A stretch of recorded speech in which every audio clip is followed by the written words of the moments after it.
கல்யாணம் ஆகி ஹஸ்பண்ட் வீட்டுக்கு போனோடனே ஃபஸ்ட்டு எனக்கு கொடுத்த ஷாக் ஹஸ்பண்டை வந்து பேர் சொல்லி கூப்பிடக்கூடாது அப்படின்னு சொன்னது தான். இத்தனை வருஷத்துக்கு அப்புறம் அந்த சீனை நினச்சி பார்க்கும்போது அது ஒன்றும் பெருசாக தெரியல. பட் அந்த டைமில் புதுசாக மேரேஜ் ஆகி போனப்போ ரொம்பவே அஃபெக்ட் ஆச்சு.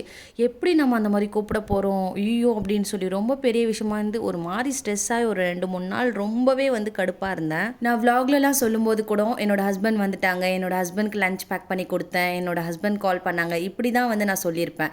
மற்றவங்க கிட்ட சொல்லும்போது ஒரு பப்ளிக்லையாக இருந்தாலும் சரி, இல்லை அவங்க வீட்டில் யார்கிட்டயா இருந்தாலும் சரி, இப்படி தான் சொல்லுவேனே தவிர, பட் அவரை இப்போ வரைக்கும் நான் கூப்பிடுறது பிரபுன்னு தான்.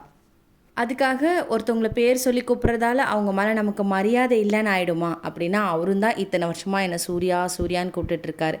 அதனால் அவருக்கு என் மேலே மரியாதை இல்லைன்னு சொல்லிட முடியுமா என்ன? இது என்னோட ஒப்பீனியன். எனக்கு நடந்த ஒரு எக்ஸ்பீரியன்ஸை தான் நான் உங்கள் கூட ஷேர் பண்ணியிருக்கேன். இது ஒரு பர்சன் டு பர்சன் கண்டிப்பாக வந்து அவங்களோட ஒப்பீனியன் வந்து டிஃபர் ஆகலாம்.